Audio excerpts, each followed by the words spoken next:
الحمدللہ رب العالمین والصلاة والسلام علی سید الانبیاء والمرسلین اما بعد۔ صحیح بخاری اور صحیح مسلم میں ام المؤمنین سید عائشہ صدیقہ رضی اللہ تعالی عنہ کی روایت ہے، کہتی ہیں کہ کان رسول اللہ صلی اللہ علیہ وسلم اذا اغتسل من الجنابۃ یبدأ فیغسل یدیہ، جب نبی صلی اللہ علیہ وسلم غسل جنابت فرماتے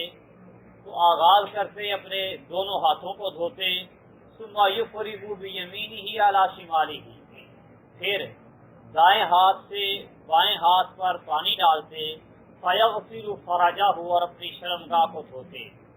ثم یتوضا، اس کے بعد پھر وضو کرتے، جس طرح نماز کے لیے وضو کیا جاتا ہے، ثم یاخذ الماء فیدخل اصابعہ فی اصول شعرہ، اس کے بعد پانی لے کے انگلیوں کو بالوں کی جڑوں میں داخل کرتے، ثم حفن علی رأسہ ثلاث حفنات، پھر سر پر 3 چلو پانی کے ڈالتے، ثم افاض علی سائر جسدہ، پھر سارے جسم پر پانی بہاتے، ثم غسل رجلیہ، اس کے بعد پھر اپنے پاؤں دھوتے۔ ام المؤمنین سید عائشہ صدیقہ رضی اللہ تعالی عنہا اور ام المؤمنین سیدہ ام سلمہ رضی اللہ تعالی عنہما دونوں نے نبی کریم صلی اللہ علیہ وسلم کے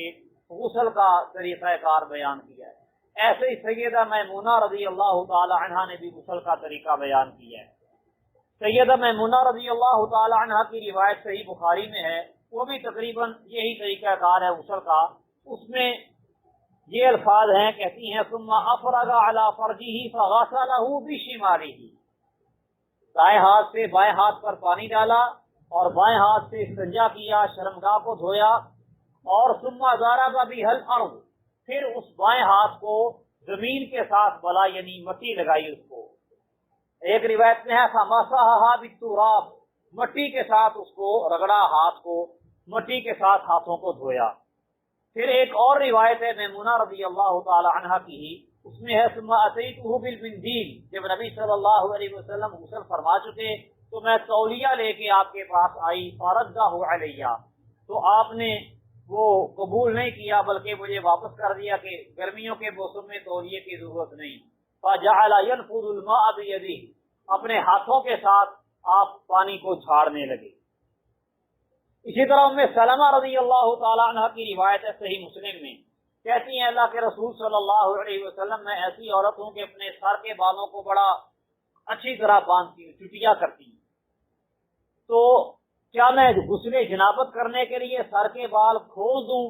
تو نبی صلی اللہ علیہ وسلم نے فرمایا نہیں، انما یکفیک ان تحتی علی راسک ثلاث حثیات، تیرے لیے اتنا ہی کافی ہے کہ تو اپنے سر پہ 3 چلو پانی کے ڈال دے، چٹیا کھولنے کی ضرورت نہیں ہے۔ اسی طرح ام المؤمنین سید عائشہ صدیقہ رضی اللہ تعالی عنہ کہتی ہیں، ان کی روایت صحیح بخاری اور صحیح مسلم میں ہے کہ میں اور نبی صلی اللہ علیہ وسلم ہم اکٹھے غسل جنابت کرتے ایک ہی برتن سے، ایک ہی برتن میں پانی ہوتا، اسی سے ہم دونوں اکٹھے غسل جنابت کرتے، تختلف فیہ ایدینا من الجنابۃ، غسل جنابت کرتے اور ہاتھ ہمارے مختلف ہوتے، یعنی کبھی آپ پہلے پانی دے دیتے کبھی میں۔ تو یہ طریقہ کار ہے اختصار کے ساتھ، تفصیل کے ساتھ بھی ذکر ہوا ہے۔ مثلا اس روایت میں آیا ہے کہ نبی صلی اللہ علیہ وسلم نے نماز کے وضو جیسا وضو کیا، اس کی پوری تفصیل بھی ذکر کی ہے ام سلمہ رضی اللہ تعالی عنہا سید عائشہ صدیقہ رضی اللہ تعالی عنہا نے، کہ آپ نے پہلے ہاتھ دھوئے استنجا کرنے کے بعد، شرمگاہ کو دھونے کے بعد ہاتھ دھوئے، کلی کی، ناک میں پانی چڑھایا، ناک کو جھاڑا، پھر چہرہ دھویا وضو کے طریقے کے مطابق، داڑھی کا خلال بھی اس میں شامل ہے، پھر بازو دھوئے، انگلیوں کا خلال بھی اس میں شامل ہے۔ فرماتی ہیں حتی اذا بلغ رأسہ لم یمسح، نماز کے وضو کے طریقے کے مطابق وضو کرتے کرتے جب سر کی باری آئی تو سر کا مسح کرنا تھا نا، لم یمسح، سنن نسائی کی حدیث ہے، مسح نہیں کیا سر کا، بلکہ کیا کیا، افاض علیہ الماء، سر پر پانی بہایا، اس کے بعد اپنے سارے بدن پر پانی بہایا، ثم تنحى من ذلك المكان، پھر جہاں پہ آپ نے غسل کیا تھا وہاں سے الگ ہوئے اور فغسل رجلیہ، اپنے پاؤں دھو لیے۔ اب یہاں کچھ لوگ یہ کہتے ہیں کہ وہاں نکاس کا بندوبست نہیں تھا، پانی کھڑا ہو جاتا تھا، اس لیے آپ وہاں سے ہٹ کے سائڈ پہ جا کے آپ نے پاؤں دھوئے۔ ایسی کوئی بات نہیں، یہ نبی صلی اللہ علیہ وسلم کا طریقہ ہے غسل کا، جو آپ نے اپنایا ہے اسے یہ اپنایا جائے۔ اور رسول اللہ صلی اللہ علیہ وسلم کون سا 10 گیلن پانی سے نہاتے تھے ہماری طرح؟ وہ تو 2 لیٹر 2.25 لیٹر بمشکل پانی ہوتا تھا جس سے غسل فرما لیتے تھے، اور اتنے پانی میں کہاں کھڑے ہونا ہے۔ اور وہ سیانے اور سمجھدار لوگ تھے، وہ پتھر رکھ کے جگہ اونچی بنا لیتے تھے بیٹھنے کے لیے، کھڑے ہونے کے لیے۔ تو یہ خواہ مخواہ کی تعویلیں ہیں۔ نبی صلی اللہ علیہ وسلم کا طریقہ ہے کہ جہاں پہ آپ نے غسل کیا ہے وہاں سے ہٹ کے آپ نے پاؤں دھوئے۔ تو جہاں پہ آپ غسل کرتے ہیں وہاں سے ہٹ کے، غسل خانے سے باہر نکل کے پاؤں دھو لیں، یا آج کل غسل خانے ہی بڑے لمبے چوڑے بنے ہوتے ہیں، تو غسل خانے میں جہاں پہ شاور کے نیچے غسل کیا ہے وہاں سائڈ پہ ہو کے بیسن کے پاس جا کے یا سائڈ پہ ہو کے پاؤں دھو لیں، اس جگہ پہ پاؤں نہیں دھونے۔ یہ نبی صلی اللہ علیہ وسلم کی سنت اور آپ کا طریقہ کار ہے، یہ رسول اللہ صلی اللہ علیہ وسلم کا غسل ہے۔ مختصراً یہ کہ نماز کے وضو کے طریقے کے مطابق پہلے تو اپنے ہاتھوں کو دھونا ہے، استنجا کرنا ہے، جہاں گندگی نجاست لگی ہے صاف کرنی ہے، پھر نماز کے طریقے کے مطابق سارا وضو کرنا ہے، بازو دھونے تک سارا وضو بالکل ویسے جیسے نماز کے لیے کرتے ہیں۔ اس کے بعد جب سر کی باری آئے گی پھر مسح نہیں کرنا، یہاں سے ترتیب بدل جائے گی۔ مسح کرنے کے بجائے سر پہ 3 مرتبہ پانی ڈالنا ہے،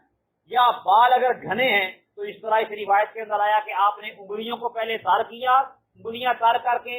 بالوں کی جڑوں تک پانی پہنچایا، تاکہ سر پہ پانی ڈالتے ہوئے بالوں کی جڑوں تک پہنچ جائے پانی۔ اسی طرح پانی سر پہ ڈالا۔ صحیح بخاری کے اندر مزید وضاحت ہے، آپ نے 3 چلو سر پہ ڈالے پانی کے، پہلا دائیں طرف، دوسرا بائیں طرف، اور تیسرا سر کے درمیان میں۔ یہ طریقہ نبی صلی اللہ علیہ وسلم کا، سر پہ پانی ڈال دیں، اس کے بعد پھر سارے جسم کو دھو لیں۔